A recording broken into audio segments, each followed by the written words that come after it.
I have few announcements.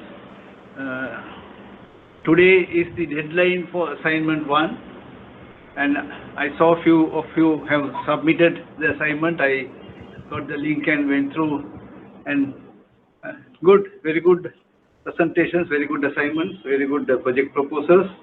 Right. Then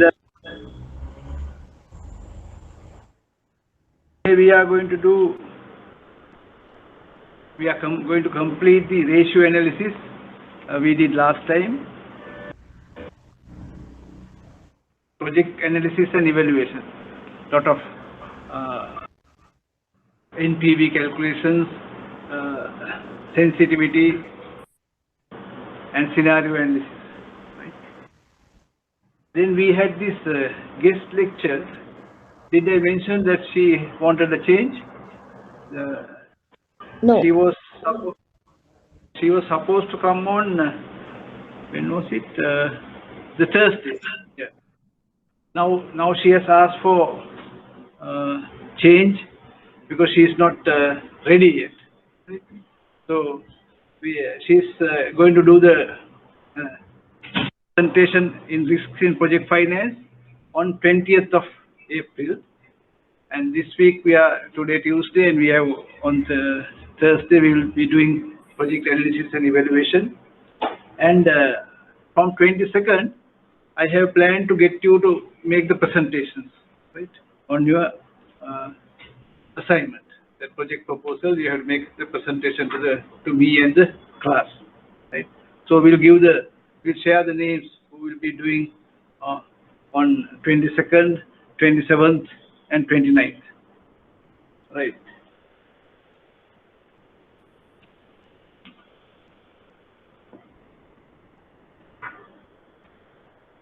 Now this new technology I have to find right.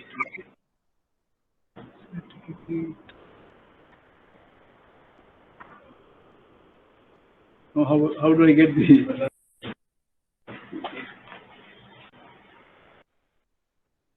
So last time we did profitability ratios. Now you can see me or the presentation.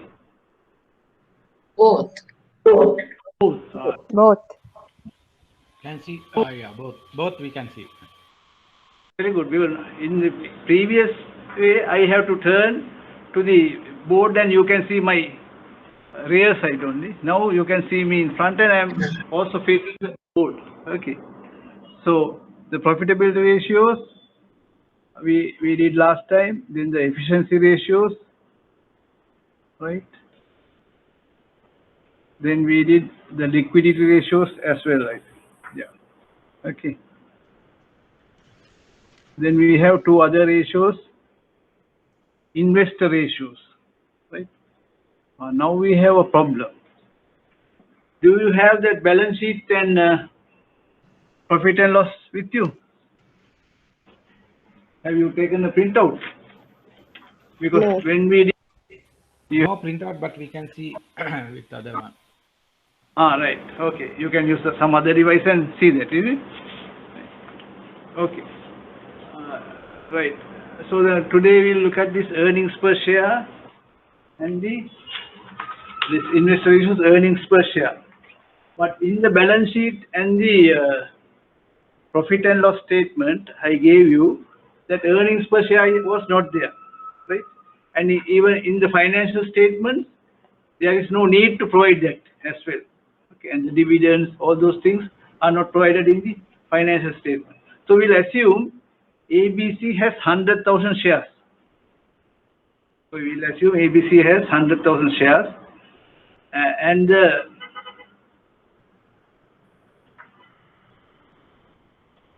rupees 5 per share is end of 2011. Their market price is rupees 5 per share, and end of 2012 market price is 30 rupees per share.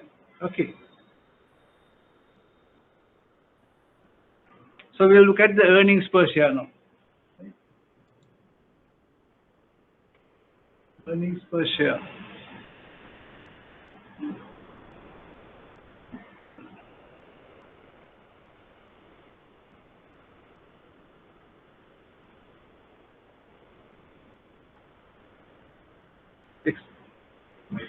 So,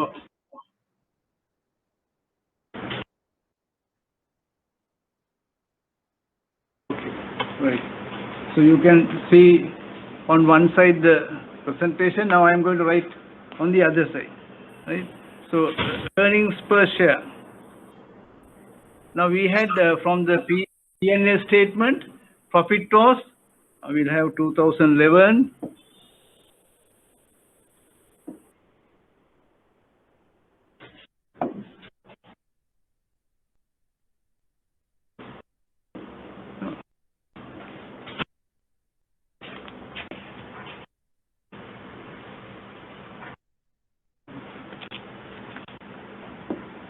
Right. 2011 and 2012. Okay. And the earnings per share will be profit and loss statement. It was 87 rupees, or 87,000 was the profit, and number of shares I said 100,000. So 87 divided by 100. Okay. 87 divided by 100 is 0.87 is the earnings per share. Okay. That is 2011. Then 2012, the profit is 520 divided by 100 is equal to 520 per share. Right? This, we are not going to calculate this dividend cover, earnings per share, dividend per share. I think if you know earnings per share, then dividends per share we did, I think, in one of our classes. So now we go to the price earning ratio, right?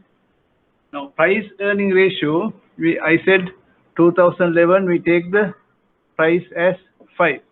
So price of a share is 5. Earnings per share is 0.87. Okay. So price earning ratio is 5.75.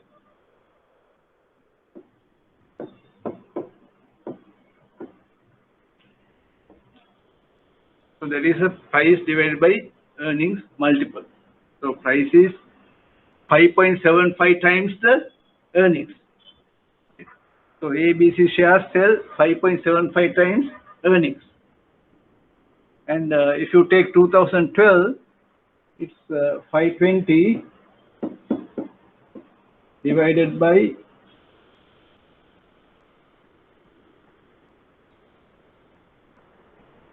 no, other way around. I'm looking for home tools erase.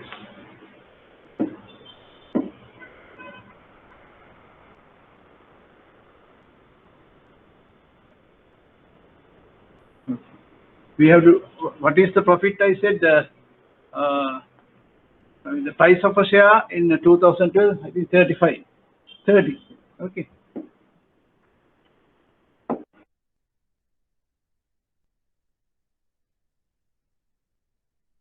30 divided by 520 is equal to 5.77. Right, getting very close. So ABC shares in 2012 sell 5.77 times earnings. Okay. So we look at the market to book value ratio. Right? Market to book value ratio. That ratio I have not given here, you can write it down. So market to book value ratio.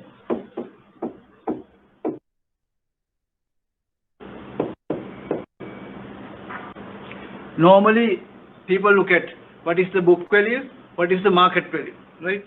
So it is very important. So market to book value ratio is market value per share divided by book value. So market value per share is 5 in 2011. What is the book value per share?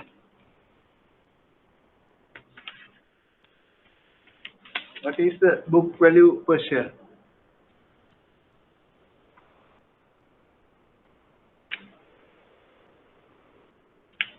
Book value is, we have to go to the balance sheet, right? Balance sheet, we have total assets, okay? Total assets is 1.809, right? Then that is the total assets. We have to divide by 100,000 shares, so it comes to 1.809, right? Book value per share is 1.8. You get my how do you get it? Is 1,812, 1,812,000 divided by 100,000, you get 1.809. Is it correct? Okay. Right. And is equal to 2.76, and then 2012 book value per share 30, the market value per share 30 divided by book value per share is 2.529 is equal to 11.8. These are times. Okay. What is the normal way? Is the book value or market value higher? Higher.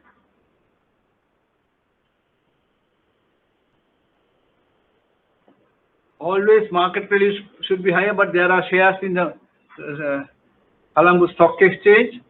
Now the book value is higher than the market value, because book value is historical value, market value is the value of the share.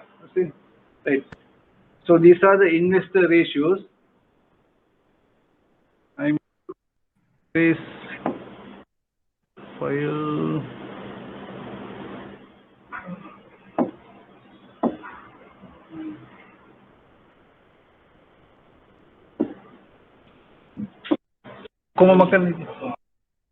Tools. Tools. Yes. No, not even. Make it select. Join. Right. So the technical specialists are around to help me. Right. So now we go to the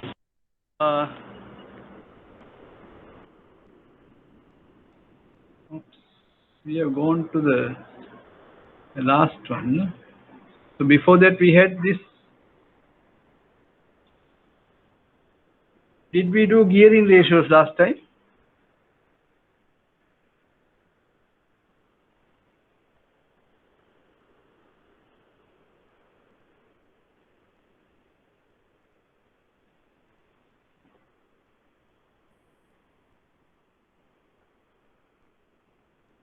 Did we do gearing ratios last time? Can anyone remember?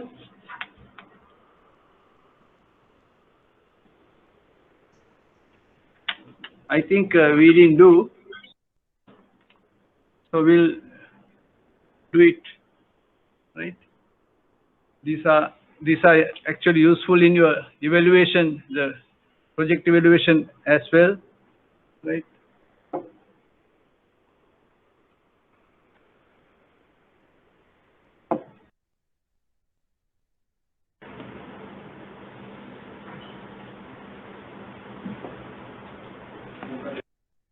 देखना share करेंगे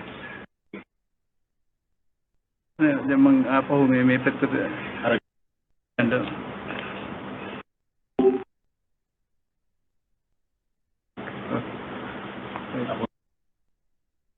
Thank you. So gearing ratios, we'll have a look. Debt to equity ratio. Debt to equity ratio 2011 and 2012.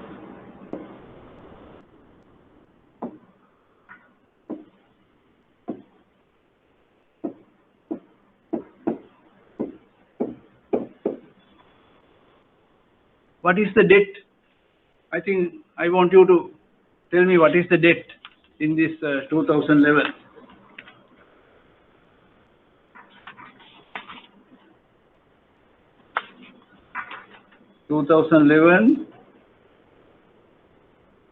Balance sheet is 300. Okay.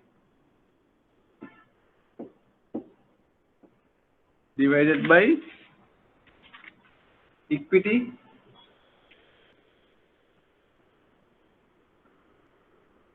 is 1614.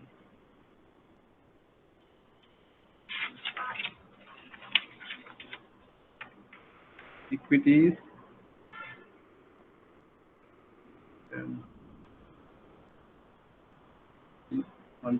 total equity is 1614. And what do you get? 0.18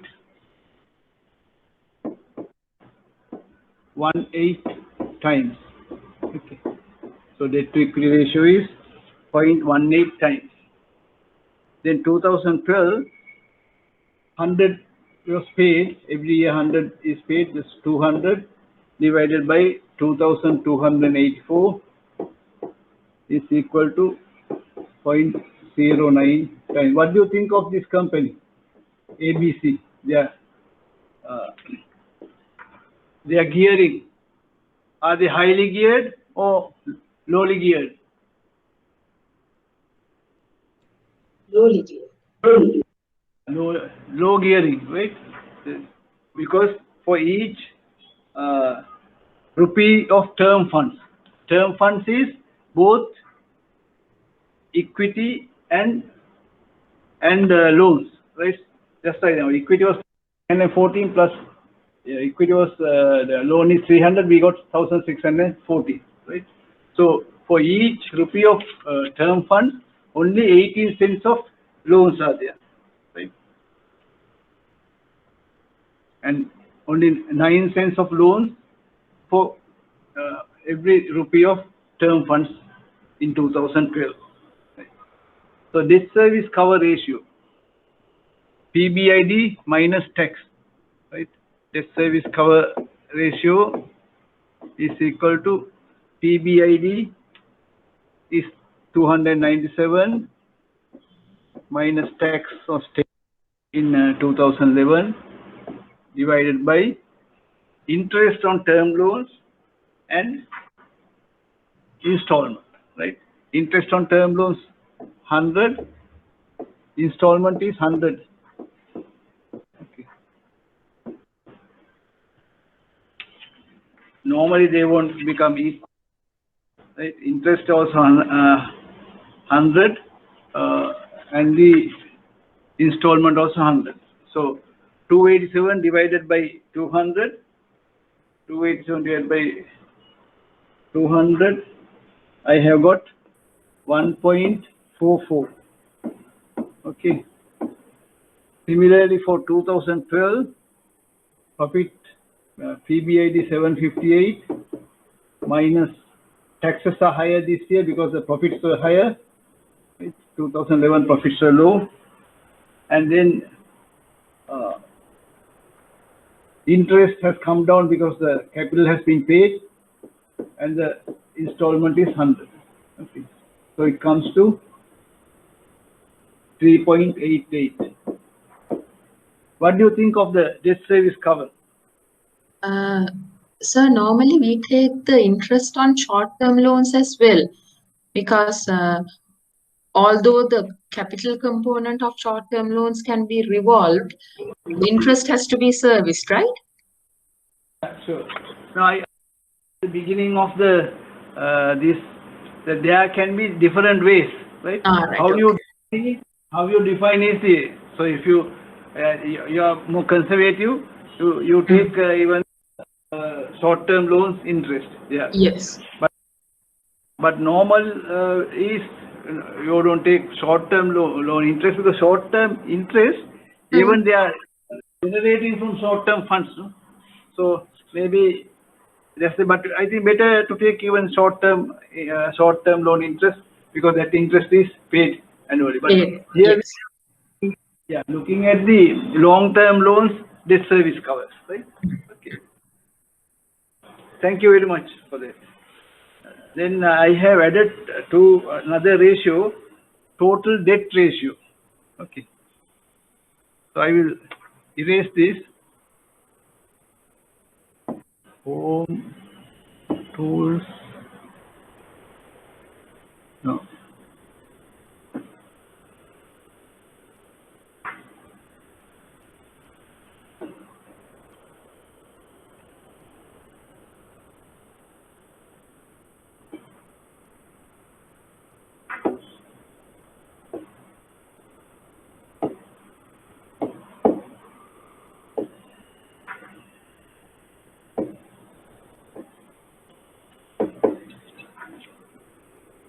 I'm still learning.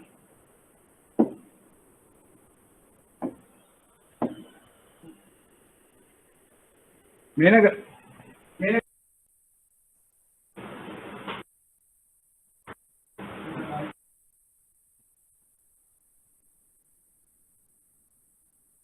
Home. Right there. Home. Images. Tools, No, image. Image. Yeah, Select. But this delete is not. Select all. Select all. Then sir. Delete. Lot of steps. Do it. So total debt ratio, right? Total debt ratio.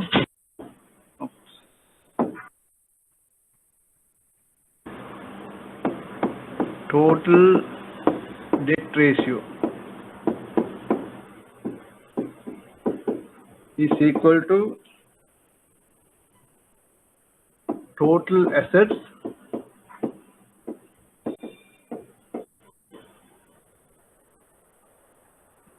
minus total equity. Okay. Total assets minus total equity divided by total assets. So what are we going to find out? How much debt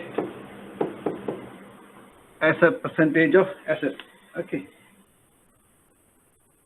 So total assets in 2011 and 2012, right? Total assets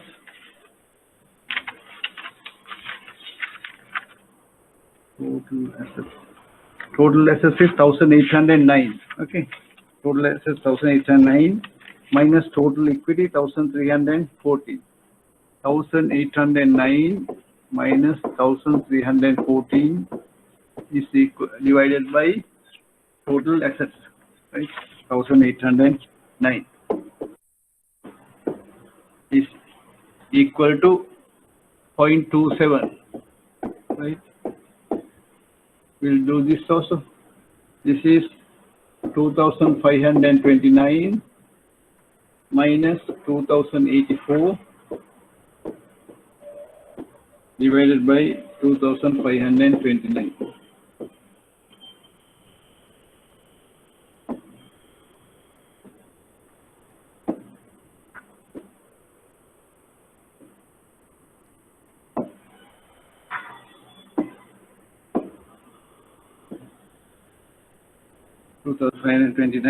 Is equal to 0.17. So what do you get from here? So ABC has 0.17 in debt for every rupee in asset, right? ABC has 0.17. That is 70 cents debt for every rupee in assets. There is another ratio called equity multiplier, right? So equity multiplier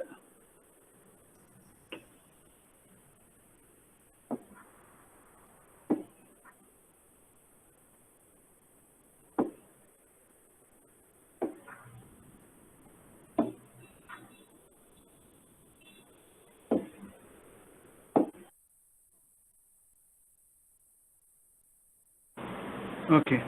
Equity multiplier is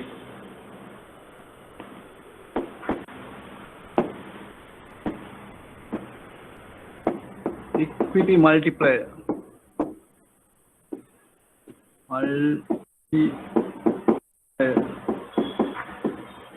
is equal to total assets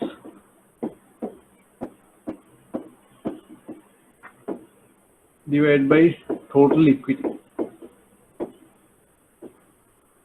What do you mean by this? That is for equity we have brought in how many assets, how many times of assets we are having in the company. Okay. So there is equity multiplier. 2011 and 2012. Okay. So this is, we can say, total assets divided by total equity is, total asset is debt plus equity, right? So debt equity divided by equity is 1 plus debt divided by equity. Okay.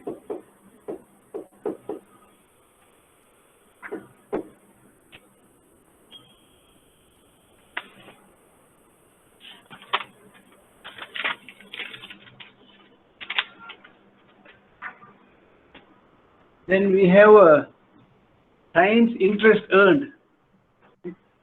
Times interest earned.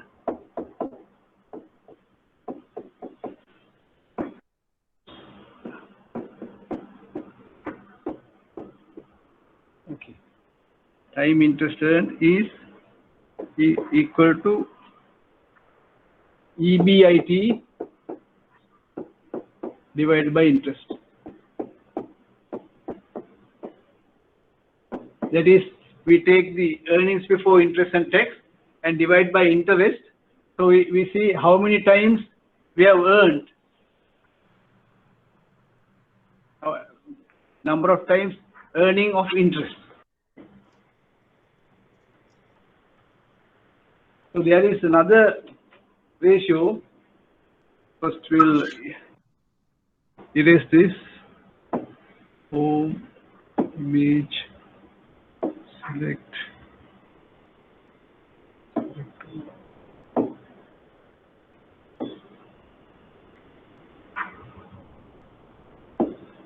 Okay. Another ratio called cash coverage ratio. Cash coverage ratio. Right.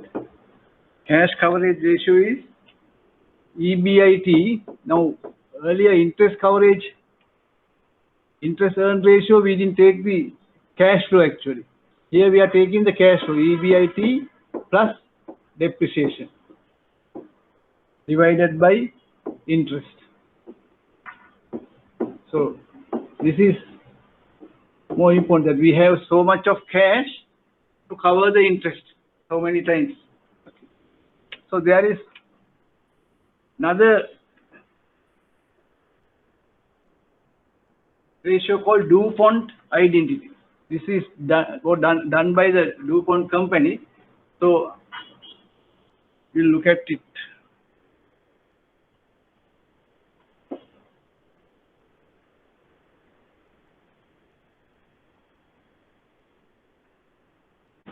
Okay.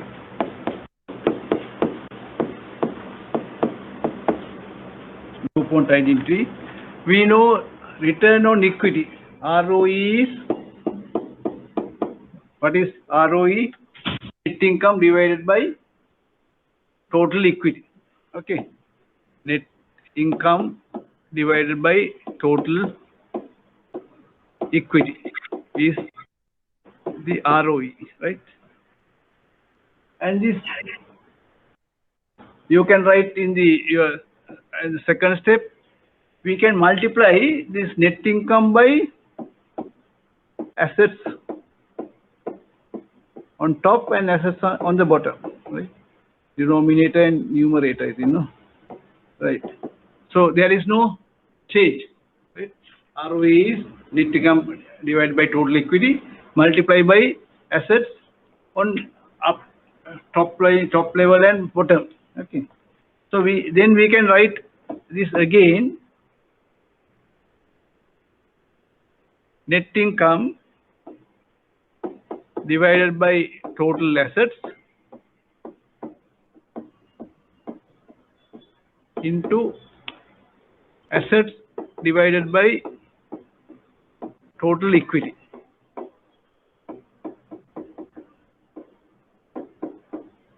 Okay, that's the total equity. What is net income divided by total assets?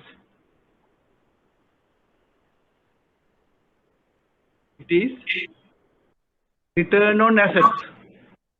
Okay, that the company has so much of assets and making so much of profit, so it is a return on assets. I think last time I was telling you that how HNB went through a bad time. The return on assets was less than 1, about 0.6, right? Now I think I don't know any bank is below 1 at the moment, but at least return on assets should be more than 1. Then this is assets divided by total equity. We did this ratio a few minutes back. It is the equity multiplier. Okay, equity multiplier.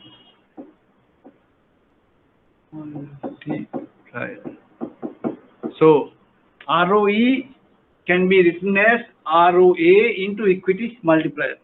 Now equity multiplier, we said 1 plus debt divided by equity. Okay. We just did that, 1 plus debt divided by equity. So we can calculate ROE by calculating return on assets and multiply by 1 plus debt divided by equity. Okay. So this is one thing. Now we will get to the DuPont theory. I am erasing this image.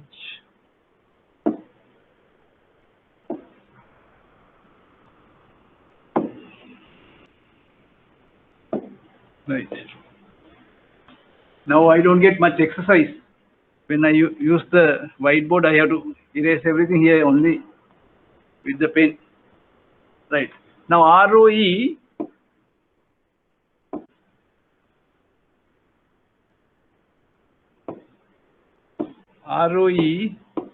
is net income divided by total equity. So we can multiply that on this side plus by sales. Okay, we multiply by sales, top and bottom, into net income divided by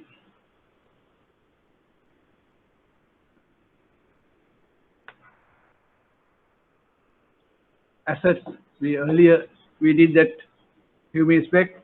Net income divided by assets into assets divided by equity. Okay.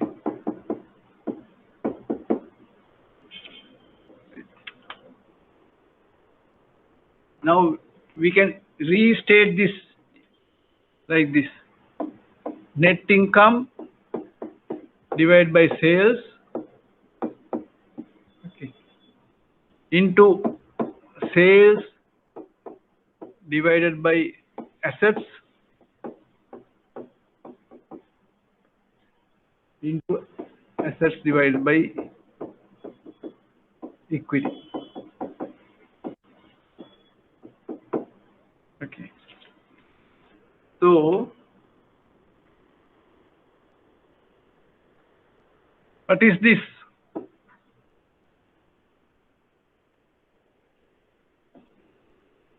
What is this?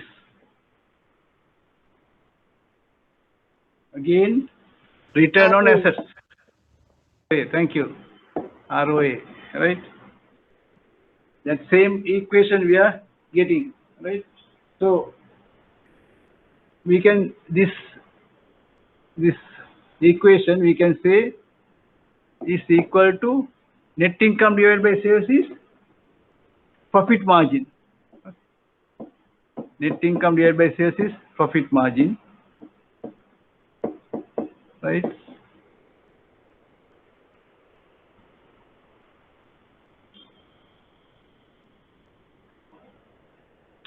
And sales divided by assets is total asset turnover. We did few minutes back. Total asset turnover. Okay. That is using the assets, how much sales we are generating. Total asset turnover. Into, this is the equity multiplier. Right? This is equity multiplier. There. You can see the relationship between all these. When you take return on equity, that is profit margin into total asset turnover into equity multiplier. Okay. So this is called the DuPont identity. This is called DuPont identity.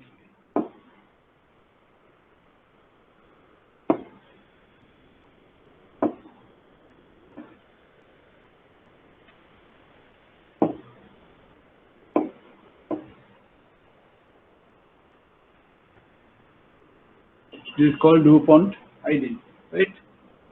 So just for your knowledge, I shared this, and we have now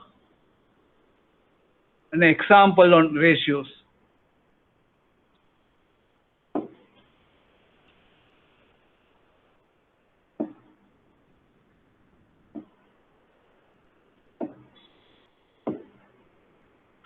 I'm deleting this, right?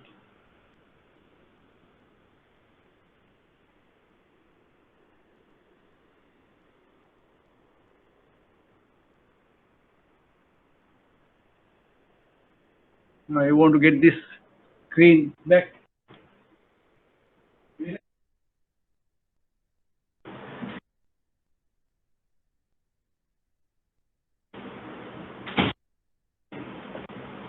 Technical people are missing, so we'll see whether I can do it.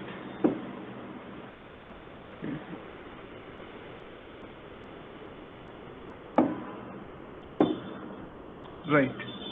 Now we go to the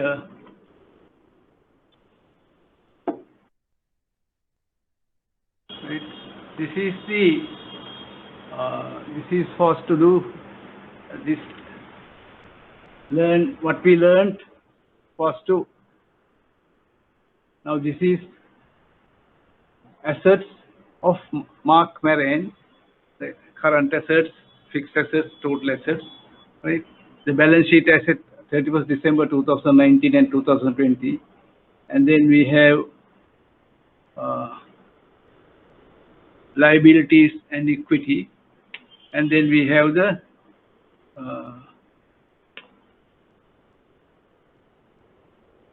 profit and loss statement. Okay. So based on the above balance sheet and income statement, calculate the following ratios for 2020. So we are calculating only for 2020, and current ratio, sorry, I have additional O there, quick ratio, cash ratio, and all these ratios, right? So can you do that calculation? I'll give you 5 minutes. You go through this and do the calculation. Okay.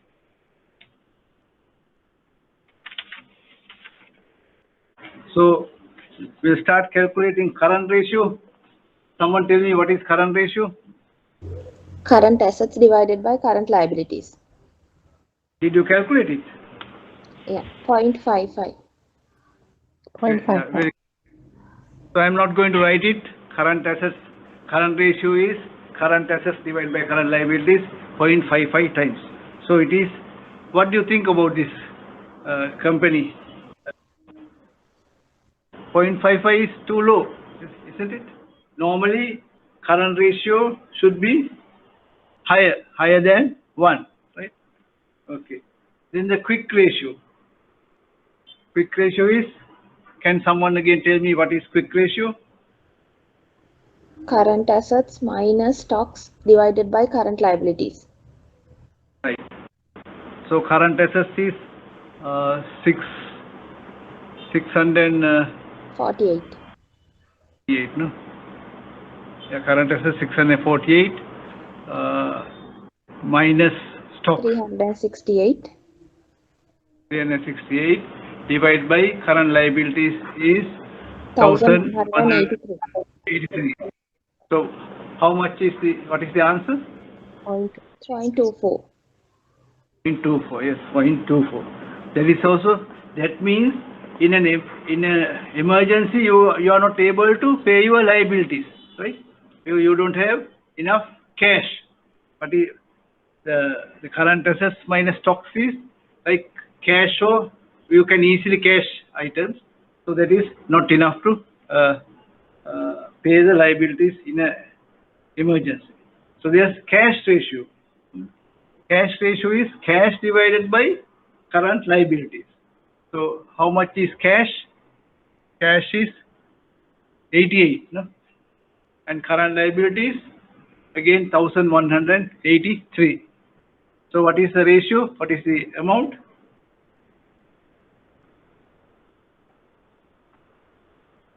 Cash ratio, someone 0.07. 0.07 times. Thank you. Then the stock turnover, right? The stock turnover is cost of goods sold divided by average stocks, right? So that's why we have taken these two years, right? Cost of goods sold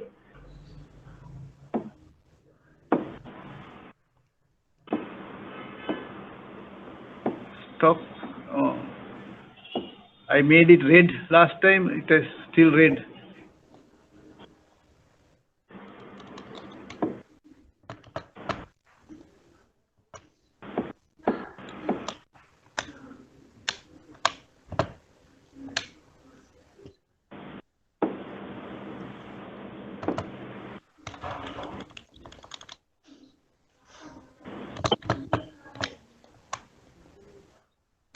Stock turnover, right?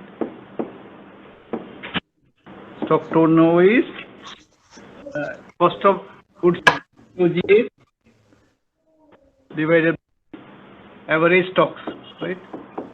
Give me the figure. Cost of goods sold. Cost of goods sold is 2453. Average stocks 396. 300. You have divided and given, right? 396. So what is the answer? 6.19. 6.19. No, we can round it off of 6.2 times. Okay. Then the stock resident period. I think we did the last class. What is stock resident period? How many? What's the period the stocks will be in the company? Okay. So that is we divide 365 by the stock turnover 6.2, right? And we get 59 days. So the stocks are turned over every 59 days, right? Then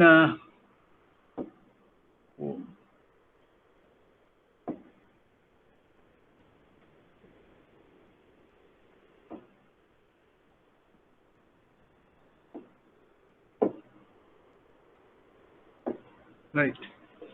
So debt turnover. What is debtors turnover? Again, I think very easy. I think we don't need. Someone tell me what is the answer. Credit sales divided by average debtors. So we last time also we took the total sales as credit sales, right? So we have 3,756 divided by average debtors.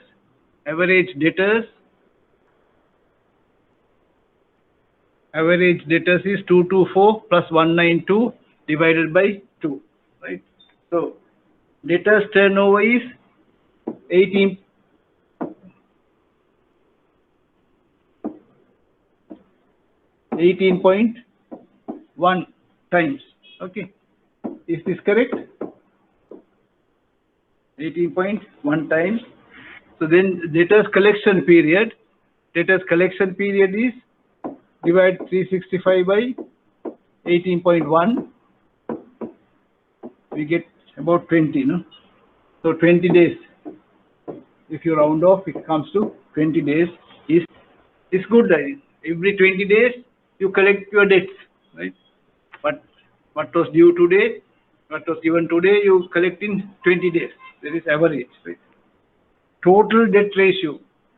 Total debt ratio is we did today also total assets minus total equity divided by total assets.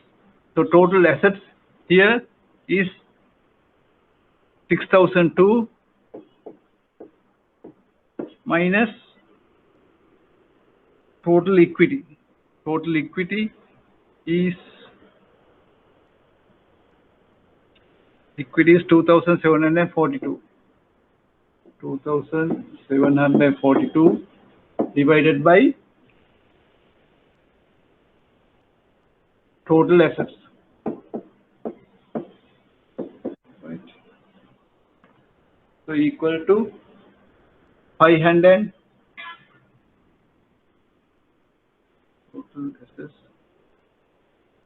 54.3%. Correct? So total debt ratio is 54.3%. And debt to equity ratio. Anyone who is with me? If anyone has a question, ask. Right? I am going fast in this.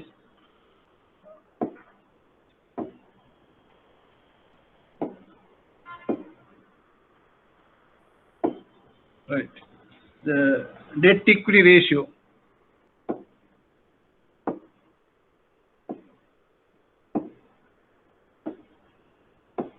Debt to equity ratio is total debt, right, divided by the debt plus equity, total term funds, right? So what is total debt? 2,077, right, divided by 2,077 plus 2,742. Okay, 2,077 plus 2,742 is equal to 43.1%. So debt to equity ratio is not very high. And debt DSCR, debt service coverage ratio, right? Again,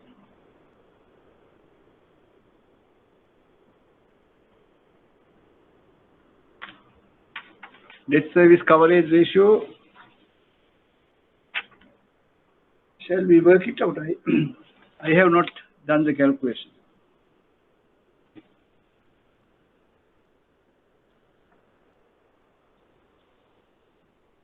We'll do the other one, that DuPont ratio.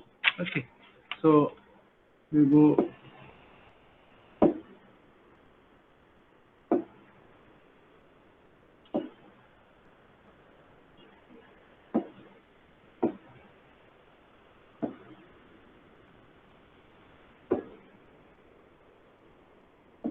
Right.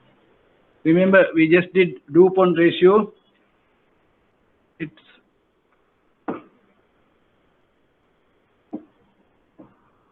Its return on equity is equal to, according to DuPont ratio, profit margin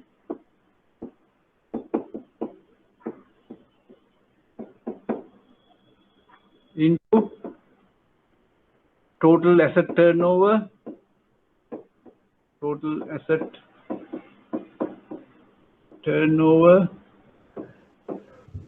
and I'm getting flowing handwriting also. Turnover and the equity multiplier.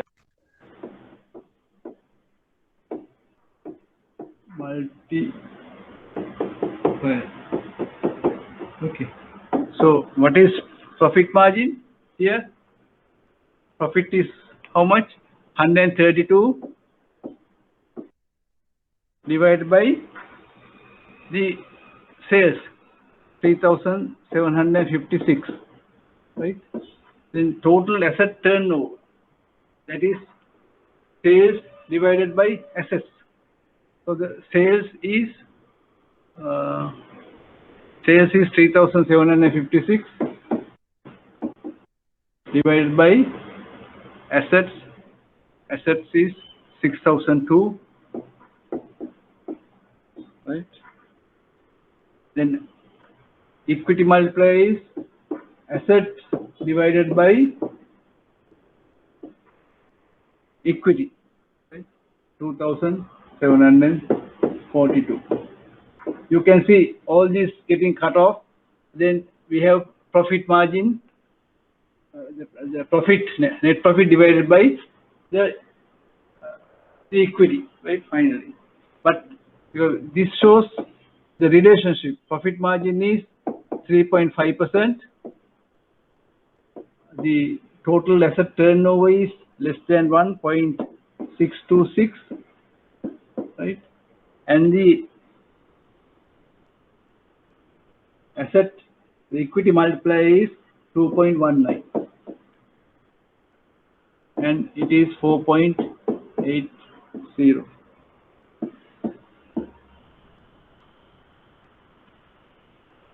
Now from this we can get return on assets also, right? Return on asset is because profit margin into total asset turnover is return on assets, right? So return on assets is 3.5% into 0.626 is equal to 2.2%. Is it clear to you? So I have not written down here. This is profit margin is profit divided by sales, right? And this is sales divided by assets. So profit divided by assets is ROE. So we multiply 3.5% with 0.626, we get 2.2%. So what are the ROAs of banks? Do you know your bank what is the ROA?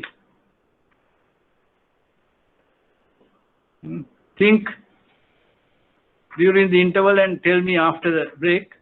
We'll meet at around 8:20. Okay. Thank you.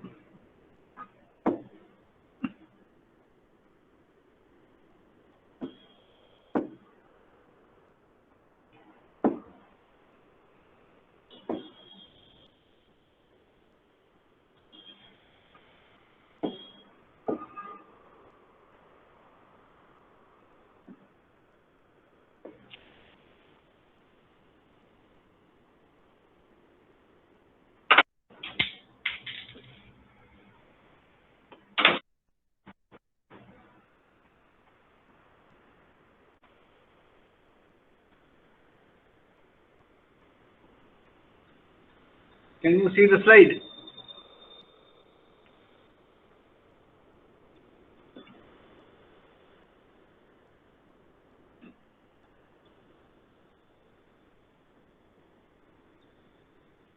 Chanaka, can you see the slide? No, sir, no. You cannot see now, no? No. Okay.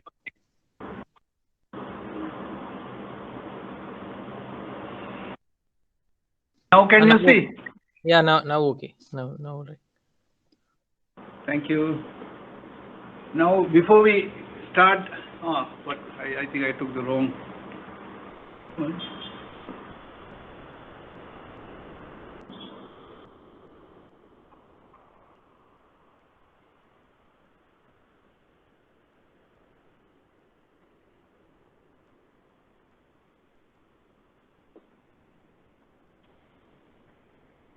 Okay.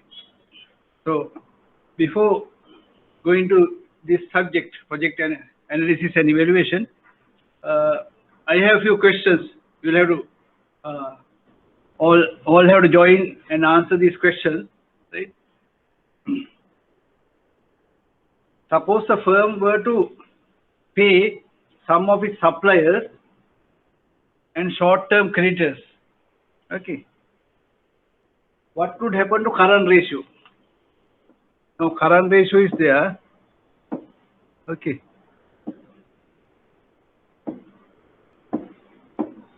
current ratio is current assets divided by current liabilities. Okay. Right. So my question is,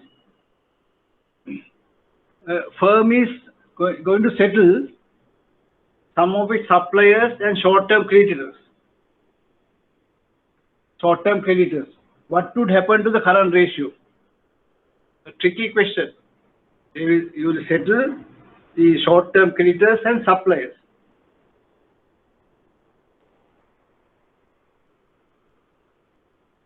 Assume current ratio is greater than 1. Assume current ratio is greater than 1. So we are settling suppliers and short-term creditors. What will happen to current liabilities? It's reduced. Yeah, current liabilities will reduce, right? Then current assets It's also reduced. also reduce, right?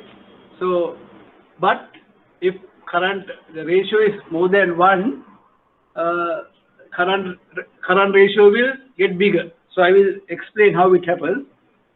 Now we assume current assets $4, right? Current assets $4 and current liabilities $2. Okay. So what is the current ratio now? Current ratio is 2, no? 4 divided by 2 is 2. Okay. So current ratio is 2.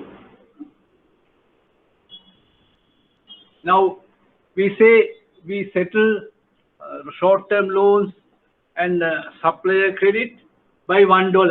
Okay. We are settling short-term loans and supplier credit by $1. So what will happen to current liabilities? 2 minus 1. Okay. It is coming down by 1. What will happen to current assets?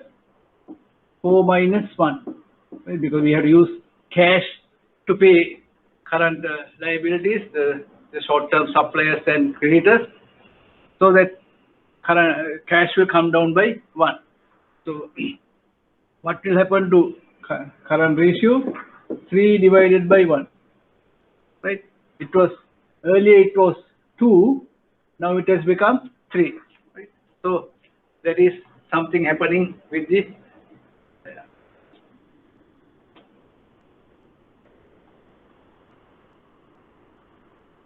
now we take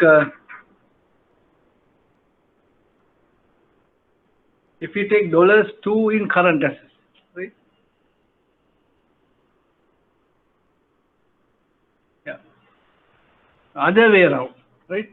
Now we took this current assets $4, current liabilities $2, right? We take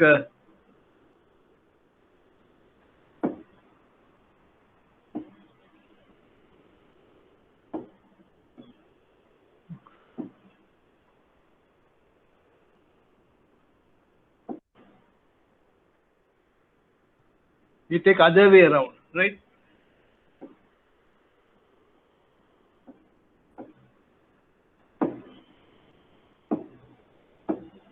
We take current assets $2, current liabilities $4.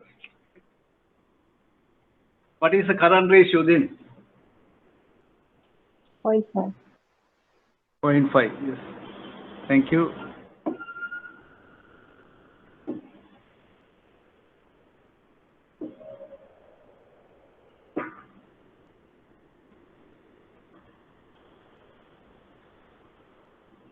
Two divided by 4.5. Okay. So now we will see what happened to this ratio.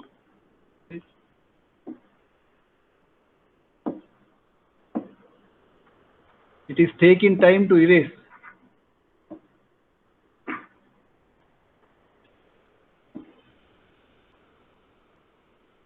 Okay, now we have current liabilities 4,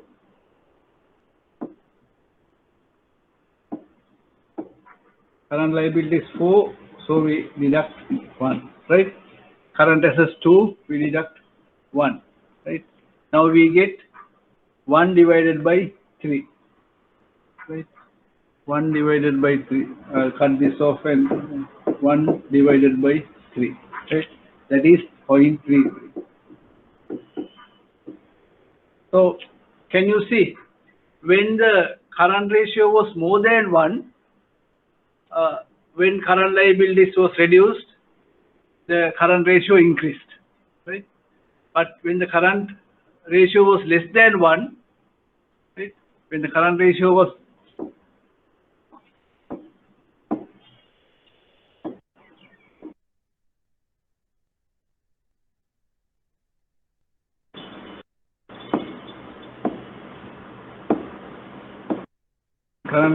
less than 1, what happened is the current ratio will reduce. Right? So that is something you can keep in your mind, because these are, when you do only you can see, right? Right. Delete this image.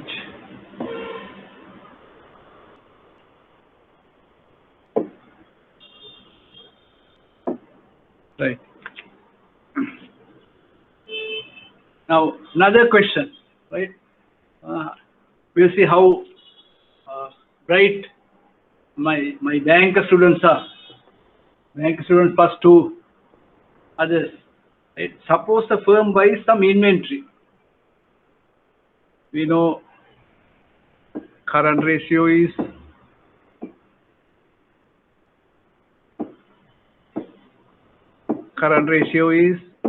current assets divided by current liabilities, right?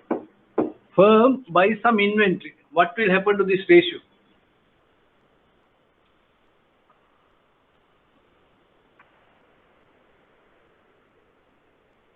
Like I did Goes earlier, up. take Goes up. explain. Now I will say current assets equals,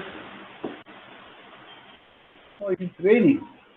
That's why it was so warm. Current assets, current liabilities, right?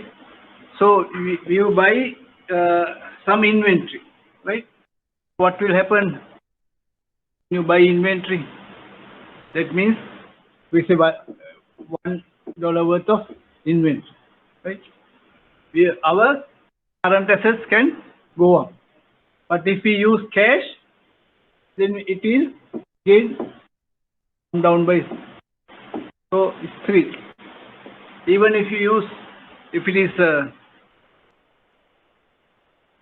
like we buy 3 plus 1, if we buy for credit, current liabilities go up by 1, 3 plus 1. Okay. So what is the answer? No change. No change. Nothing happens to current ratio if you buy inventory, right? With cash or on credit, nothing will happen. So, another question. You are very good. Which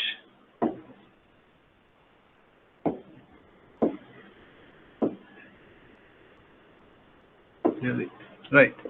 The next question. What happens if a firm sells finished goods, merchandise, right?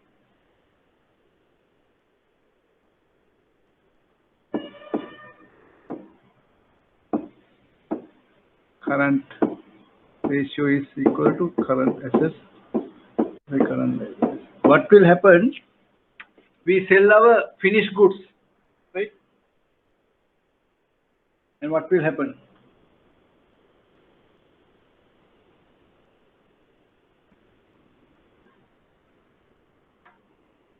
No change. Okay, it is no change because If it's, yeah. Inventory. Now inventory will reduce, no? When you do a sale, right? Right. Okay. So when we do a sale, we assume we have in current assets 5. Out of this, to inventory. Okay, finished goods. Like we sell current assets. Now in current assets, the inventory, how is it stated? It is stated at cost. Okay. Right? Inventory is stated at cost. But when you sell at a higher price. Right? We say cost is maybe 80, we sell at 100. Right? So what we get is more. Right? So I'm trying to erase with the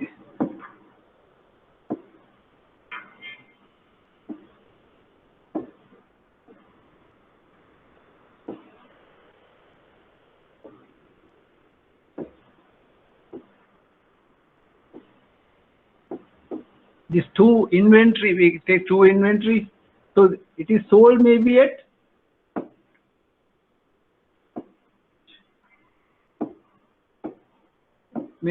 sold at 2.5.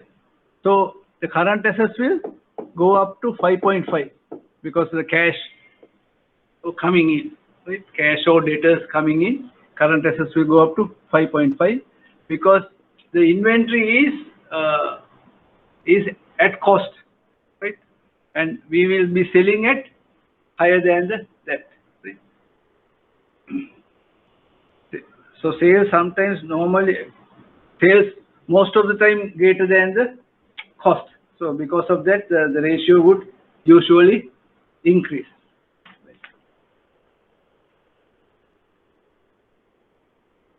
That's all. Very, very good for. Thank you for trying the lesson. Right.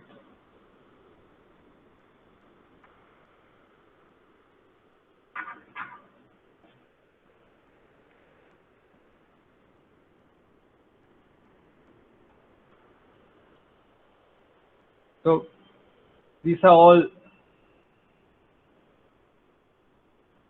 So the financial analysis of project provides a single result such as the NPV or IRR of the project, and this result is important.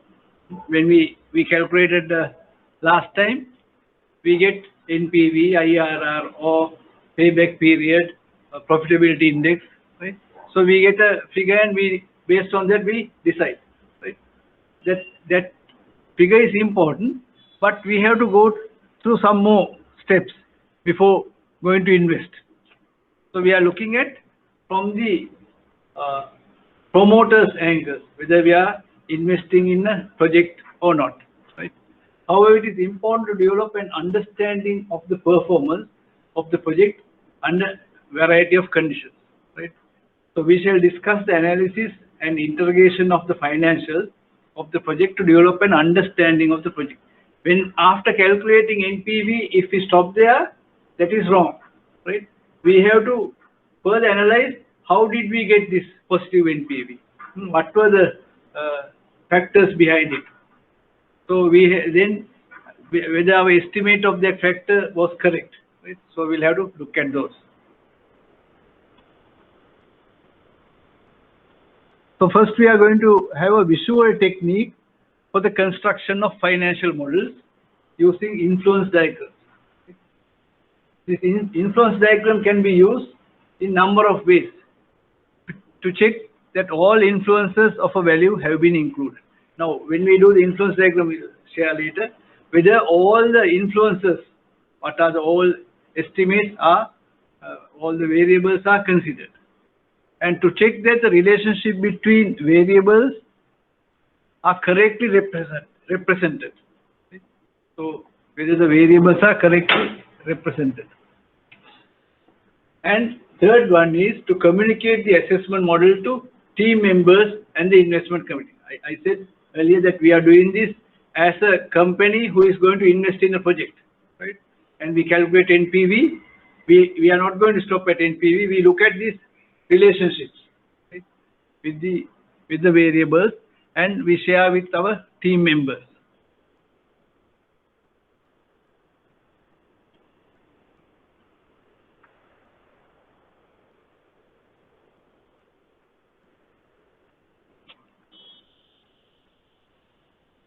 Sorry, I am. Okay.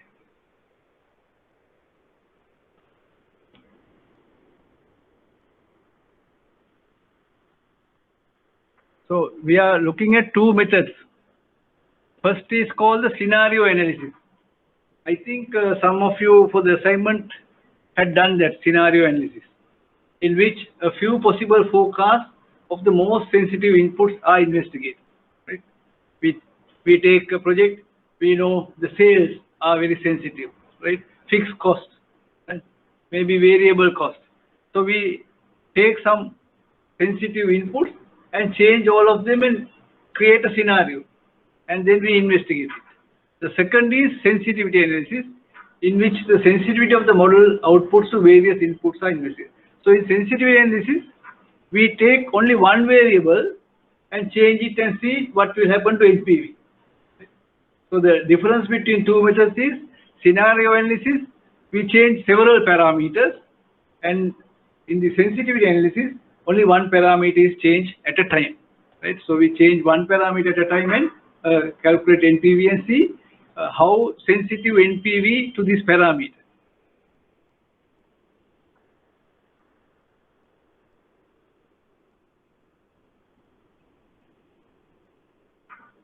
This just for your knowledge, and this initial influence diagram for NPV model. Which one is influencing the NPV? Now we know we calculated free cash flow. We calculated cash flow, and at the initial investment, then we got free cash flow, right? Free cash flow and discount rate is NPV, right? So free cash flow is a calculation. Discount rate is a decision. Right? So NPV is a criterion. Right? Okay. So we'll go to the next one, figure 2.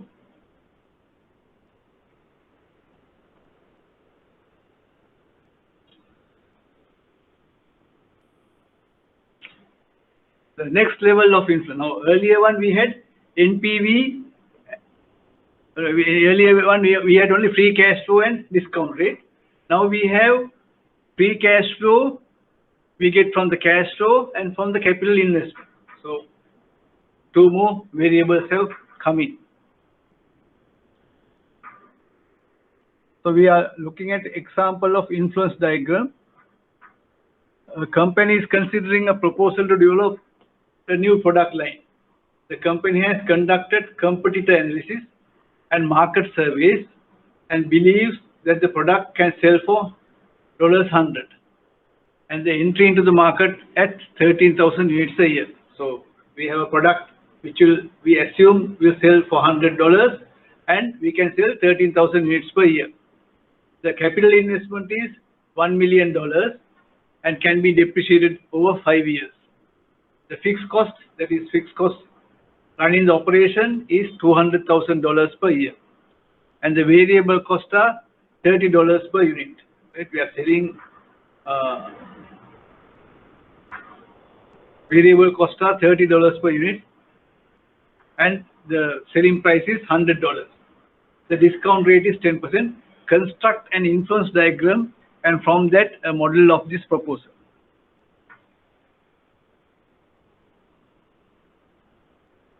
Now the first step is to construct an influence diagram to assist building of the model. Right? So this is shown in figure 3. The influence diagram illustrates the relationship between variables. So we have put independent variables marked on the diagram as rectangles with rounded corners, do not have influence arcs as inputs. Right? So if you look at independent variables, what are the independent variables? Variable unit cost is an independent variable. Right? The price is independent variable. Fixed cost, independent variable. Right? And so, and there is no line coming there, because starting from that, right, there is no arc. That's what it says. Right?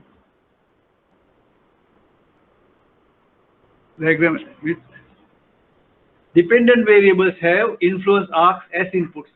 This symbolizes the dependency of the variable on the value of another variable. The dependent variable shown as rectangles. Okay. So the dependent variable, the variable cost is dependent on number of items, volume, and the variable unit cost. So it is a rectangle. And then the revenue also, price and the volume. Right? So there may be some variables such as the tax, which are given by some other process or authority. So the tax rate is, we have shown as an oval in the figure 3.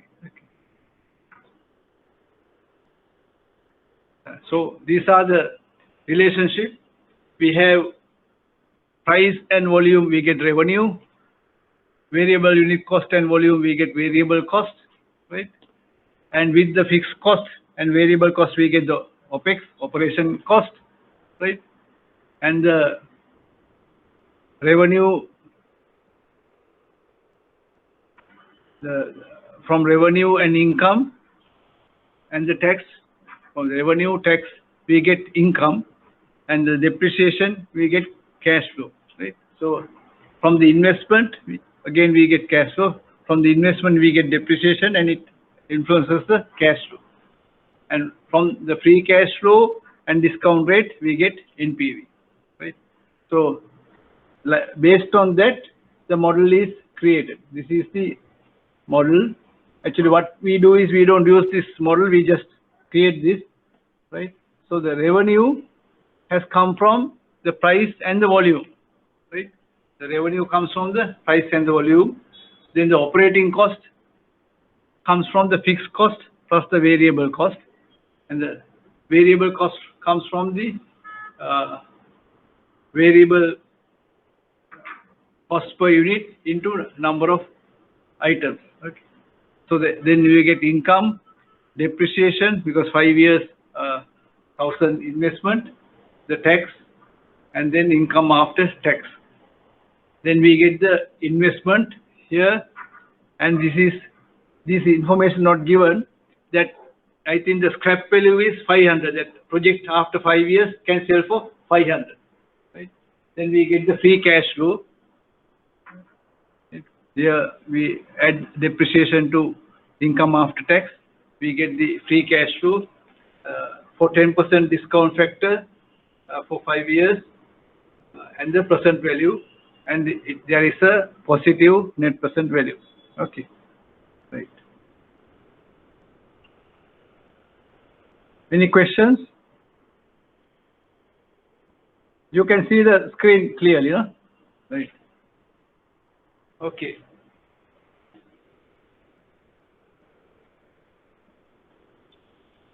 So we learned an investment has a positive net present value if its market value exceeds its cost.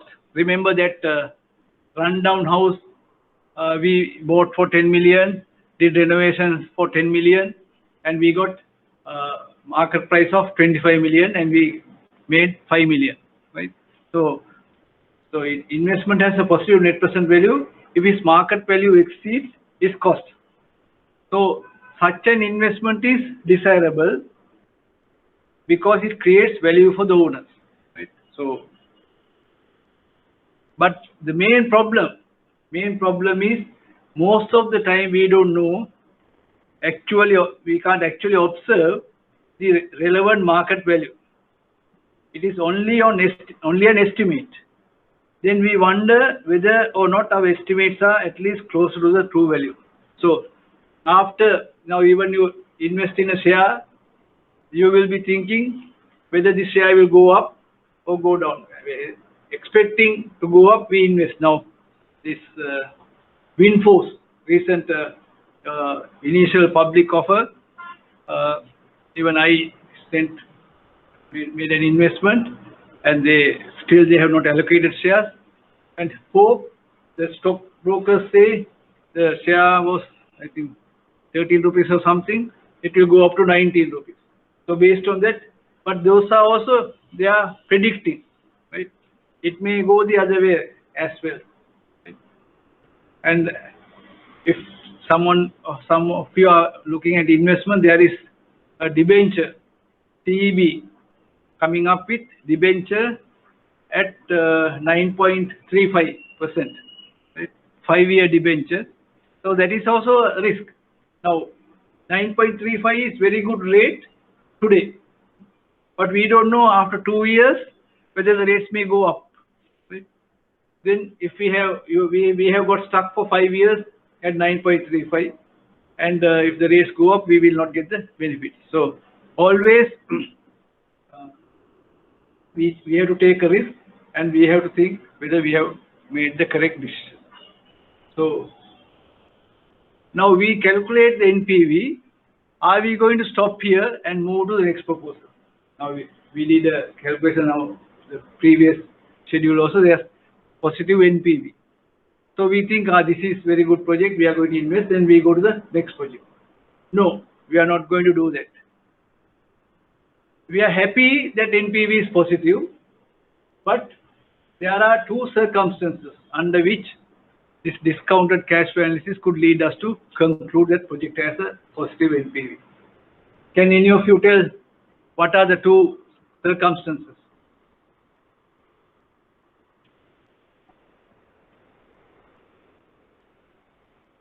The project, after calculating the NPV based on our assumptions, cash flows, free cash flows, and using discounted DCF analysis, we get positive NPV. What are the two circumstances under which we can get positive NPV?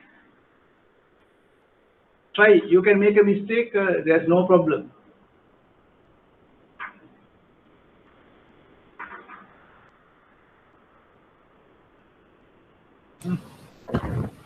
When the discount rate is lower and the projections are high.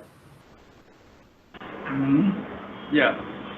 Now discount rate will be same. Discount rate is okay. Yeah, you are correct. If we use lower discount rate and our cash flow projections are high, we can get positive NPV, right? But okay, that is correct. Now we can get positive NPV in two circumstances. Now with this project we haven't done it, right? So, but we have now estimated, we have done the calculations, and now we are doing today a few more calculations, not today, maybe Thursday, right? And we will get positive NPV. But if we take that project, it may have actually positive NPV, right? Okay, because we have done our estimates, our assumptions are correct, and actually it can be having positive NPV, but it may be having negative NPV, but because of our assumptions, as you said, we can get positive NPV. So those are the two circumstances. It can have positive NPV, project really does have a positive NPV, okay, right? That is when we do the project, it will have a positive NPV. But project may appear to have positive NPV because our estimates are inaccurate. So, because our estimates, like you said, discount rate low is discount rate, higher cash flows, and we get a positive NPV because our estimates are inaccurate. Right? So, those are the two circumstances. Project can actually have positive NPV, or because our estimates are inaccurate, we negative NPV project, we will get positive NPV. Right? So, there's another side to the story. The other possibility is we have a actually positive NPV project, but because of our estimates are not correct, we get negative NPV. When you can understand, when the project actually having positive NPV, but we have done our estimates are wrong, and we get negative NPV, and we will lose a valuable object. So the first case is we might invest in a project thinking we are having positive NPV, but we are having negative NPV. The second case is we might reject a project, right, because it's negative NPV, but actually it is having positive NPV. I think I shared with you some projects we financed right? Sometimes we make a mistake. We think this project is not good and we don't give a loan, but that project is doing well, right? And sometimes we consider everything and give a loan, that project is not making money, right? So negative NPA. Clear? Any questions? Thank you very much for that input. I am sorry I can't see the, I know the voice, but I can't see the face. I can't recognize clearly. So maybe next time you have to tell the name, then I can recognize your contribution.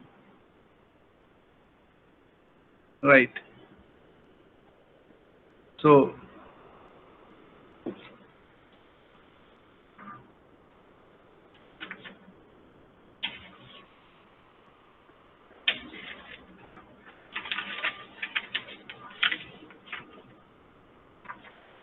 yeah.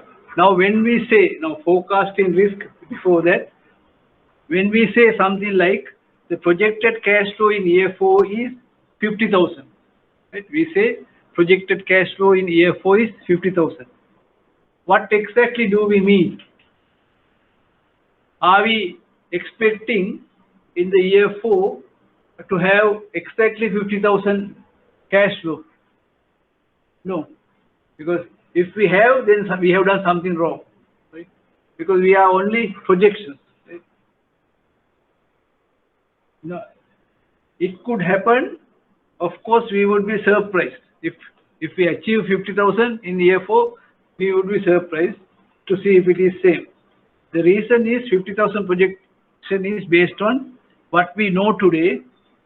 Almost anything can happen between now and then to change the cash flow. Now we know with the COVID, if we had started a project in 2019 and expecting 2024 50,000 cash flow, will we achieve it? Maybe not. Right? So always we are assuming these things, so we have a risk. So in discounted cash flow analysis are projected future cash flows. If any of you, now you are doing your assignment, any of you want to make your project proposal acceptable to the bank, you will change some assumptions and make it NPV positive, debt service cover ratio very attractive. Okay, all this can be done, right? And then we have a classic GIGO. So we put garbage in and we get garbage out. I am not talking about the waste to energy projects. This is if we put in our project analysis wrong assumptions, we get wrong results. So this is a danger in this sophisticated technique like discounted cash flow. I think, okay. The possibility that we make a bad decision because of errors in the projected cash flow is called forecasting risk, right? Because we make a bad decision in our cash flow, we will get a wrong answer. So it is a forecasting risk. Because of forecasting risk, there is the danger that we think a project has positive NPV when it really does not. Because of the forecasting or estimation risk, we think we have a positive NPV project, but actually it is not. So we are going to study some tools Thursday which can identify which assumptions have potential errors, right? And which can be damaging. So then we will have to be very careful. Those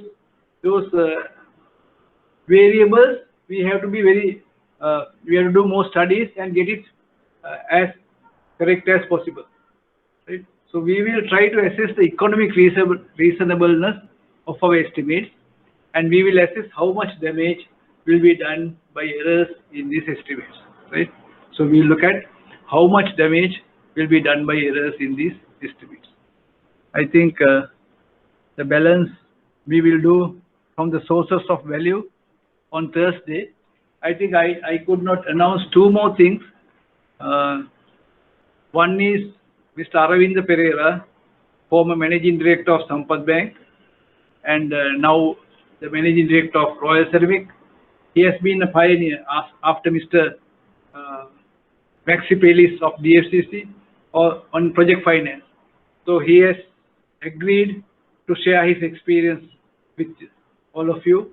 So we will fix a date for him. Then Mr. Palitha Gamage. He was very senior person at DFCC, and he was actually 1 year junior to me at Moroto University, and then at the Asian Institute of Technology also he was 1 year junior to me. Now he is the CEO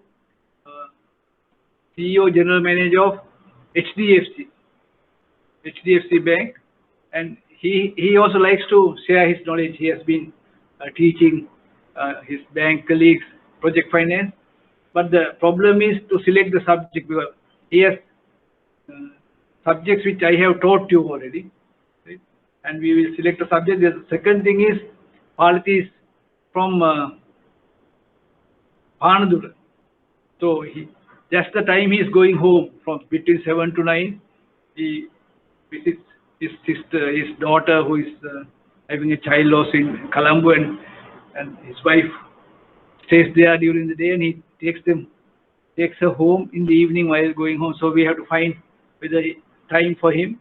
Somehow I will get both of them to make presentations after Nilunika Jayasinghe from HNB, Chief Manager, Credit Risk. Right? Any questions? And we are going to have, I told you last time also, the Aurudu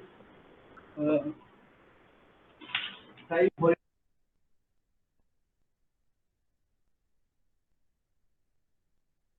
today is 6, 8,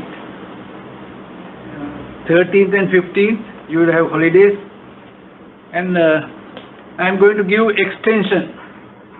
It is normally not good to give extensions to the assignments. I will give 1 week extension. Now today is 6th, 13th you will have to submit, but the people who submit early will get bonus points, like in cricket matches. You get bonus points if you make it faster. Right? Any questions on the assignment? And you are submitting through the system. Today, Menaka gave me the system, and I checked some of those presented. So where we are.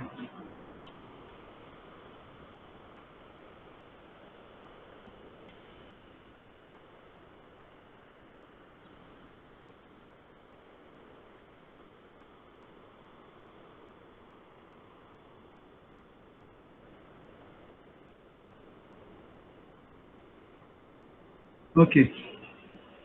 Right. Hope. I think one person sent me an email. I think I have requested her to send it through the system as well. And any questions?